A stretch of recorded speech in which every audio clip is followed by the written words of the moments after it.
ನಮಸ್ಕಾರ, ಇದು ರಿಪಬ್ಲಿಕ್ ಕನ್ನಡ. ನಾನು ಶ್ರೀಲಕ್ಷ್ಮಿ ಅಭಿಜಿತ್. ಬಿಗ್ ಬಾಸ್ ಮಾಜಿ ಸ್ಪರ್ಧಿ ರಜತ್ನನ್ನ ಮತ್ತೆ ವಶಕ್ಕೆ ಪಡೆದಿದ್ದಾರೆ ಪೊಲೀಸರು. ಆತ ಇವತ್ತು ವಿಚಾರಣೆಗೆ ಹಾಜರಾಗಿರ್ತಕ್ಕಂಥ ಸಂದರ್ಭದಲ್ಲಿ ಆತನನ್ನ ಮತ್ತೆ ವಶಕ್ಕೆ ಪಡೆದಿದ್ದಾರೆ ಬಸವೇಶ್ವರ ನಗರ ಪೊಲೀಸರು. ಮಚ್ಚು ಹಿಡಿದು ರೀಲ್ಸ್ ಮಾಡಿದ ಕೇಸ್ನಲ್ಲಿ ಬೇಲ್ ಪಡೆದಿದ್ದಂತಹ ರಜತ್ ಪ್ರತಿ ವಿಚಾರಣೆಗೆ ಹಾಜರಾಗಬೇಕು ಅಂತ ಕೋರ್ಟ್ ಷರತ್ತನ್ನ ವಿಧಿಸಿತ್ತು. ಆದರೆ ನ್ಯಾಯಾಲಯಕ್ಕೆ ಹಾಜರಾಗಿರಲಿಲ್ಲ. ಆ ಹಿನ್ನೆಲೆಯಲ್ಲಿ ವಾರೆಂಟ್ ಇಶ್ಯೂ ಮಾಡಲಾಗಿತ್ತು. ವಾರೆಂಟ್ ಬೆನ್ನಲ್ಲೇ ಇದೀಗ ರಜತ್ನನ್ನ ವಶಕ್ಕೆ ಪಡೆದಿದ್ದಾರೆ ಪೊಲೀಸರು. ಕೆಲವೇ ಹೊತ್ತಿನಲ್ಲಿ ನ್ಯಾಯಾಲಯಕ್ಕೆ ಹಾಜರುಪಡಿಸುವ ಸಾಧ್ಯತೆ ಇದೆ.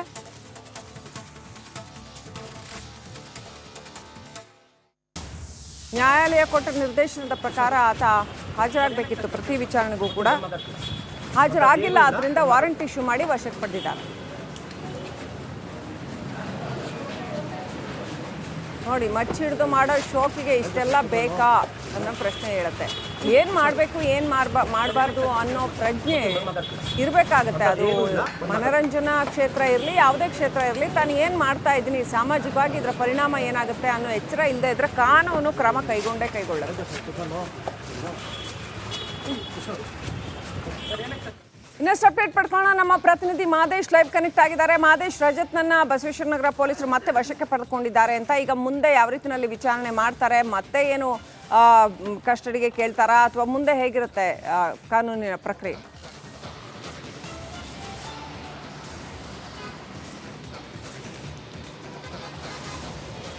ಶ್ರೀಲಕ್ಷ್ಮಿ, ನಿಜಕ್ಕೂ ಕೂಡ ಇದು ರಜತ್ ಅವರ ನಿರ್ಲಕ್ಷ್ಯ ಅನ್ಬೇಕು ಅಥವಾ ದುರಾಂಕಾರ ಅನ್ಬೇಕು.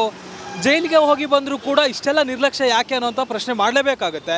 ಯಾಕಂದರೆ ಓರ್ವ ನಟನಾಗಿ ಒಂದಷ್ಟು ಜನರಿಗೆ ಸೋಷಿಯಲ್ ಮೀಡಿಯಾದಲ್ಲಿ ಇನ್ಫ್ಲುಯೆನ್ಸ್ ಮಾಡುವಂಥ ವ್ಯಕ್ತಿಯಾಗಿ ಈ ರೀತಿಯಾಗಿ ಪದೇ ಪದೇ ಮತ್ತೆ ಸಿಕ್ಕಾಕೊಳ್ತಿರೋದು ನಿಜಕ್ಕೂ ಕೂಡ ಎಲ್ಲೊಂದು ಕಡೆ ದುರಂತ ಅಂತಲೇ ಅನ್ಬೋದು. ಮಚ್ಚಿಡಿದುಕೊಂಡು ರೀಲ್ಸ್ ಮಾಡಿದಂಥ ಸಂದರ್ಭದಲ್ಲಿ ಅದರಿಂದ ಒಂದು ಕೆಟ್ಟ ಮೆಸೇಜ್ ಜನಕ್ಕೆ ಹೋಗುತ್ತೆ ಅನ್ನೋಂಥ ವಿಚಾರ ಗೊತ್ತಾಗಿರುತ್ತೆ. ಪೊಲೀಸರು ಅರೆಸ್ಟ್ ಮಾಡ್ತಾರೆ, ಅರೆಸ್ಟ್ ಮಾಡಿ ಜೈಲಿಗೂ ಕೂಡ ಹಾಕ್ತಾರೆ. ಅದಾದಮೇಲೆ ಷರತ್ತುಬದ್ಧ ಜಾಮೀನಿನ ಮೇಲೆ ಆತ ಹೊರಗಡೆ ಬಂದಿರ್ತಾನೆ. ಇಲ್ಲಿಗೆ ಆತನಿಗೆ ಕಾನೂನು ಏನು, ಕಾನೂನಿನ ಅಡಿಯಲ್ಲಿ ಯಾವ ರೀತಿ ಇರುತ್ತೆ, ಯಾವುದನ್ನು ಮಾಡಬೇಕು ಯಾವುದನ್ನು ಮಾಡಬಾರ್ದು ಅನ್ನುವಂಥ ಅರಿವು ಈಗಾಗಲೇ ಆಗಿರಬೇಕಾಗಿತ್ತು. ಆದರೆ ಎಲ್ಲೋ ಒಂದು ಕಡೆ ರಜತ್ ಮತ್ತೆ ಒಂದಷ್ಟು ತಪ್ಪುಗಳನ್ನು ಮಾಡ್ತಿದ್ದಾನೆ. ಜೈಲಿಗೆ ಹೋಗಿ ಬಂದ ಮೇಲೂ ಕೂಡ ಆತ ಆ ಒಂದು ವಿಡಿಯೋವನ್ನು ಡಿಲೀಟ್ ಮಾಡಿರಲಿಲ್ಲ. ಯಾವಾಗ ಮಾಧ್ಯಮಗಳು ಅದನ್ನು ಪ್ರಶ್ನೆ ಮಾಡುತ್ತೆ ಆಗ ಒಂದು ವಿಡಿಯೋನ ಡಿಲೀಟ್ ಮಾಡಿರ್ತಾನೆ. ಜೊತೆಗೆ 24ನೇ ACJM ಕೋರ್ಟ್ ಆತನಿಗೆ ಷರತ್ತುಬದ್ಧ ಜಾಮೀನನ್ನು ನೀಡುವಂಥ ಕೆಲಸವನ್ನು ಮಾಡಲಾಗಿರುತ್ತೆ. ಪ್ರತಿ ವಿಚಾರಣೆಗೂ ಕೂಡ ಆತ ಕೋರ್ಟ್ಗೆ ಬಂದು ಹಾಜರಾಗಿರಬೇಕು ಅಂತೇಳಿ ಷರತ್ತುಬದ್ಧವಾಗಿ ಖಡಕ್ವಾಗಿ ಕೋರ್ಟ್ ಸೂಚನೆ ಕೊಟ್ಟಿರುತ್ತೆ. ಆದರೆ ಈ ರಜತ್ ಅದನ್ನು ಕೂಡ ಈಗ ನಿರ್ಲಕ್ಷ್ಯ ಮಾಡಿದ್ದಾನೆ ಅಂತ ಈಗ ಗೊತ್ತಾಗಿದೆ. ಕಳೆದ ಬಾರಿ ಆಗಿದ್ದಂಥ ವಿಚಾರಣೆ ವೇಳೆ ಈ ರಜತ್ ಕೋರ್ಟ್ಗೆ ಹಾಜರಾಗಿರಲಿಲ್ಲ ನ್ಯಾಯಾಲಯಕ್ಕೆ ಅನ್ನುವಂಥದ್ದು ವಿಚಾರ ಗೊತ್ತಾಗಿದೆ. ಈ ಹಿನ್ನೆಲೆ ಆತನ ವಿರುದ್ಧ ವಾರೆಂಟನ್ನು ಜಾರಿ ಮಾಡಿ 24ನೇ ACJM ಕೋರ್ಟ್ ಆದೇಶ ನೀಡಿತ್ತು. ಆ ಒಂದು ಹಿನ್ನೆಲೆಯಲ್ಲಿ ಆತನಿಗೆ ಪೊಲೀಸ್ ಸ್ಟೇಷನ್ಗೆ ಹಾಜರಾಗಬೇಕು ಅಂತೇಳಿ ಬಸವೇಶ್ವರ ನಗರ ಪೊಲೀಸರು ನೋಟಿಸ್ ನೀಡುವಂಥ ಕೆಲಸವನ್ನು ಮಾಡಿದರು. ನೋಟಿಸ್ ನೀಡಿರುವಂಥ ಹಿನ್ನೆಲೆಯಲ್ಲಿ ಇವತ್ತು ಆತ ಪೊಲೀಸ್ ಸ್ಟೇಷನ್ಗೆ ಹಾಜರಾಗುವಂಥ ಕೆಲಸವನ್ನು ಮಾಡಿದ್ದ. ಕೂಡಲೇ ಆತನನ್ನು ವಶಪಡೆದು 24ನೇ ACJM ಕೋರ್ಟ್ಗೆ ಹಾಜರುಪಡಿಸೋದಕ್ಕೆ ಈಗ ಬಸವೇಶ್ವರ ನಗರ ಪೊಲೀಸರು ಮುಂದಾಗಿದ್ದಾರೆ. ಈ ಎಲ್ಲ ವಿಚಾರಗಳನ್ನು ಗಮನಿಸಿದಂಥ ಸಂದರ್ಭದಲ್ಲಿ ರಜತ್ಗೆ ಯಾವಾಗ ಬುದ್ಧಿ ಬರುತ್ತೆ ಅನ್ನೋಂಥ ಪ್ರಶ್ನೆ ಎದ್ದೇ ಎದ್ದೇಳುತ್ತೆ. ಯಾಕಂದರೆ ಇಷ್ಟೆಲ್ಲ ಆಗಿದ್ರೂ ಕೂಡ, ಜೈಲಿಗೆ ಹೋಗಿ ಬಂದಿದ್ರೂ ಕೂಡ, ಪೊಲೀಸರು ತಿಳಿವಾದ ಹೇಳಿದ್ರು ಕೂಡ ಆತ ಮತ್ತೆ ಅದೇ ರೀತಿಯಾದಂಥ ಎಡವಟ್ಟುಗಳನ್ನು ಮಾಡ್ಕೊಳ್ತಿದ್ದಾನೆ. ಇನ್ನು ಮುಂದಿನ ದಿನಗಳಲ್ಲಿ ಹೇಗಿರ್ತಾನೆ ಅನ್ನೋದನ್ನು ಕೂಡ ಕಾದು ನೋಡಬೇಕಿದೆ. ಸದ್ಯಕ್ಕೆ ಆತನನ್ನು ವಾರೆಂಟ್ ಹಿನ್ನೆಲೆ ಆತನನ್ನು ವಶಪಡೆದು ಬಸವೇಶ್ವರ ನಗರ ಪೊಲೀಸರು 24ನೇ ACJM ಕೋರ್ಟ್ ಮುಂದೆ ಹಾಜರುಪಡಿಸೋದಕ್ಕೆ ಎಲ್ಲ ರೀತಿಯಾದಂಥ ಸಿದ್ಧತೆ ಮಾಡಿಕೊಳ್ಳಲಾಗ್ತಿದೆ. ಡೀಟೇಲ್ಸ್ಗಾಗಿ ನಮಸ್ಕಾರ, ಇದು ರಿಪಬ್ಲಿಕ್ ಕನ್ನಡ. ನಾನು ಶ್ರೀಲಕ್ಷ್ಮಿ ಅಭಿಜಿತ್. ಬಿಗ್ ಬಾಸ್ ಮಾಜಿ ಸ್ಪರ್ಧಿ ರಜತ್ನನ್ನ ಮತ್ತೆ ವಶಕ್ಕೆ ಪಡೆದಿದ್ದಾರೆ ಪೊಲೀಸರು. ಆತ ಇವತ್ತು ವಿಚಾರಣೆಗೆ ಹಾಜರಾಗಿರ್ತಕ್ಕಂಥ ಸಂದರ್ಭದಲ್ಲಿ ಆತನನ್ನ ಮತ್ತೆ ವಶಕ್ಕೆ ಪಡೆದಿದ್ದಾರೆ ಬಸವೇಶ್ವರ ನಗರ ಪೊಲೀಸರು.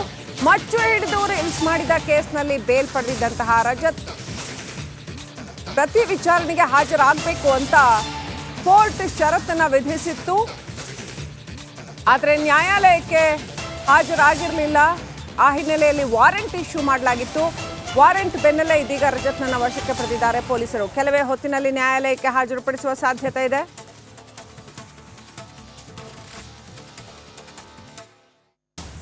ನ್ಯಾಯಾಲಯ ಕೊಟ್ಟ ನಿರ್ದೇಶನದ ಪ್ರಕಾರ ಆತ ಹಾಜರಾಗಬೇಕಿತ್ತು. ಪ್ರತಿ ವಿಚಾರಣೆಗೂ ಕೂಡ ಹಾಜರಾಗಿಲ್ಲ. ಆದ್ರಿಂದ ವಾರೆಂಟ್ ಇಶ್ಯೂ ಮಾಡಿ ವಶಕ್ಕೆ ಪಡೆದಿದ್ದಾರೆ.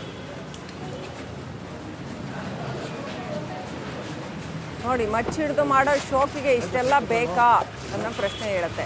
ಏನ್ ಮಾಡಬೇಕು ಏನ್ ಮಾಡಬಾರ್ದು ಅನ್ನೋ ಪ್ರಜ್ಞೆ ಇರಬೇಕಾಗತ್ತೆ. ಅದು ಮನರಂಜನಾ ಕ್ಷೇತ್ರ ಇರಲಿ, ಯಾವುದೇ ಕ್ಷೇತ್ರ ಇರಲಿ, ತಾನು ಏನು ಮಾಡ್ತಾ ಇದ್ದೀನಿ ಸಾಮಾಜಿಕವಾಗಿ ಇದರ ಪರಿಣಾಮ ಏನಾಗುತ್ತೆ ಅನ್ನೋ ಎಚ್ಚರ ಇಲ್ಲದೆ ಇದ್ರೆ ಕಾನೂನು ಕ್ರಮ ಕೈಗೊಳ್ಳುತ್ತೆ. ಇನ್ನಷ್ಟು ಅಪ್ಡೇಟ್ ಪಡ್ಕೊಳ್ಳೋಣ. ನಮ್ಮ ಪ್ರತಿನಿಧಿ ಮಾದೇಶ್ ಲೈವ್ ಕನೆಕ್ಟ್ ಆಗಿದ್ದಾರೆ. ಮಾದೇಶ್, ರಜತ್ನನ್ನ ಬಸವೇಶ್ವರ ನಗರ ಪೊಲೀಸರು ಮತ್ತೆ ವಶಕ್ಕೆ ಪಡೆದುಕೊಂಡಿದ್ದಾರೆ ಅಂತ. ಈಗ ಮುಂದೆ ಯಾವ ರೀತಿಯಲ್ಲಿ ವಿಚಾರಣೆ ಮಾಡ್ತಾರೆ? ಮತ್ತೆ ಏನು ಕಸ್ಟಡಿಗೆ ಕೇಳ್ತಾರಾ ಅಥವಾ ಮುಂದೆ ಹೇಗಿರುತ್ತೆ ಕಾನೂನಿನ ಪ್ರಕ್ರಿಯೆ?